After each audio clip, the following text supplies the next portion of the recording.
देखिए, पश्चिम बंगाल विधानसभा चुनाव हुआ और बीजेपी को ऐतिहासिक विजय हुई।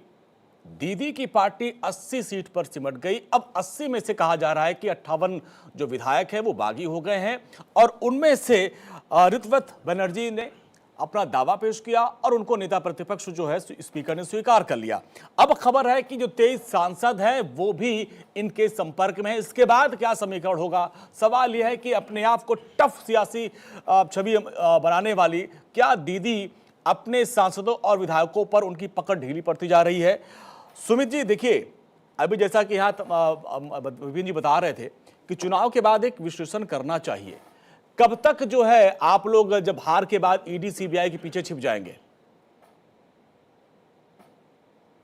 अंजनी जी, देखिए, सीबीआई ईडी का रोल तो चल ही रहा है, ऐसा नहीं है, उससे आप नकार नहीं सकते हैं। पर हाँ, ये हकीकत है कि वहां पे बंगाल में कुछ कमी रही है हमारी जी, उसके लिए हम लोग तैयार हैं फिर से करने के लिए, जनता की आवाज उठाने के लिए। पर जिस तरीके से आज बंगाल में आप देखिए, हमें सभाएं करने का मौका नहीं मिल रहा है, कहीं हमारे काउंसलर को उठा के लेके चले जा रहे हैं, धमकियां दी जा रही हैं पुलिस के द्वारा। कौन सा बंगाल बनाना चाहते हैं? और अभी सौरभ दुबे जी बात कह रहे थे कि टूट हो रही है, तो मैं इनसे पूछना चाहूंगा, अन्य पलाई ने साथ क्यों छोड़ा भारतीय जनता पार्टी का? और मध्य प्रदेश में आपके एक बहुत बड़े नेता, केंद्रीय मंत्री आपका साथ छोड़ने वाले हैं, मध्य प्रदेश से आपके नेता साथ छोड़ने वाले हैं, वो घर वापसी करने वाले हैं, उनको भी टूट हो रही है, उनकी बातें नहीं सुनी जाती हैं। ऐसा चीजें भारतीय जनता पार्टी में चल रही हैं। इससे आप कहते हैं ऐसा कुछ है नहीं, ऐसा कुछ है नहीं। ऐसा हो रहा है। आप बंगाल संभालिए, अभी बंगाल आप संभाल लीजिए, अभी आपके सांसद भी टूटने वाले हैं। नहीं, बड़ी संख्या में सांसद भी टूट रहे हैं। भारतीय जनता पार्टी का एक बार सुनिए, सुमित भाई, ये 23 सांसद जो बगावत करने वाले उनको रोकने के लिए क्या व्यवस्था है? हम सुन लीजिए, सुनिए जी। अगर हम हटेंगे ना, हम फिर से बना देंगे सांसद विधायक। पर भारतीय जनता पार्टी के लोग जो बातें जा रहे हैं ना, आप कैसे बनाएंगे? सरकार गिर गई। अरे आप परेशान मत होइए भाई, सरकार लोकसभा की जाएगी, ये निश्चित है। अभिषेक बनर्जी के ऊपर बड़े-बड़े घोटाले जो है वो जांच होने जा रही है।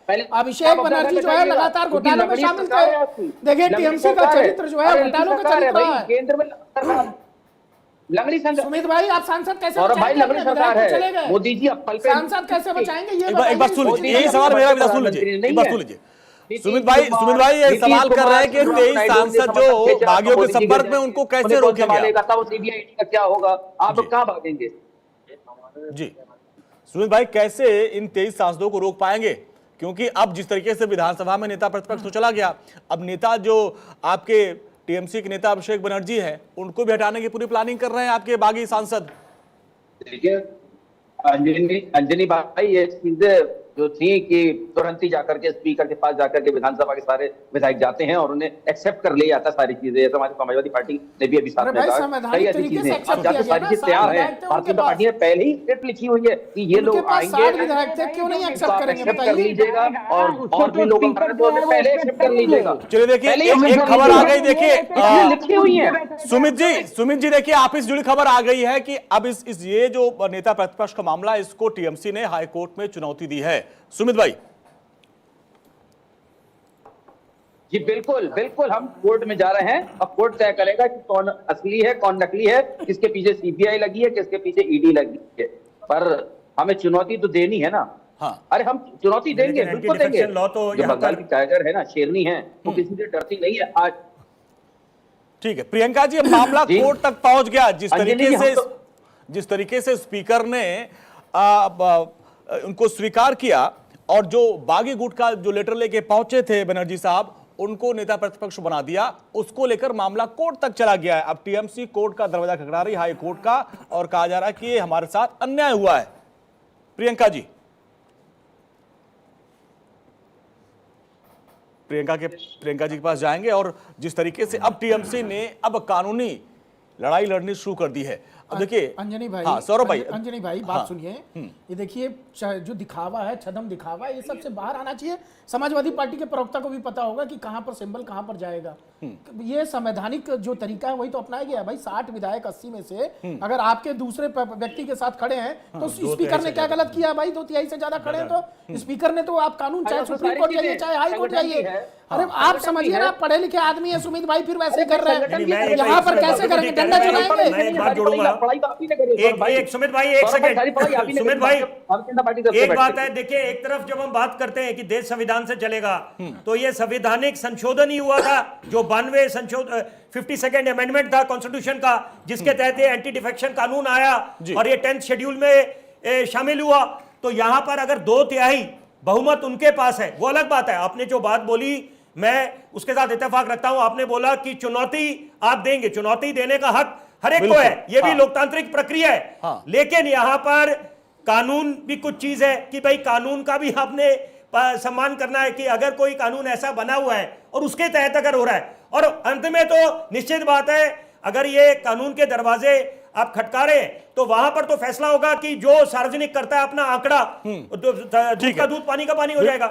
प्रियंका जी आगे, प्रियंका जी अब टीएमसी जो है स्पीकर के फैसले के खिलाफ हाईकोर्ट का दरवाजा खटखटाने जा रही है, यानी अब लड़ाई अब कानूनी होगी। अब बिल्कुल कानूनी लड़ाई एक मिनट प्रियंका जी आ गई। जी प्रियंका जी, मैं यही कह रही हूँ कि कानूनी लड़ाई हो रही है, कानूनी लड़ाई होगी तो कम से कम इनको ये स्पष्टता आ जाएगी कि जो भी कानूनी आधार पर जो हुआ वही स्पीकर ने किया है, और अगर इसके विपरीत अगर हाईकोर्ट कुछ बोलता है तो उनकी बात जो है वो सर माथे पर है।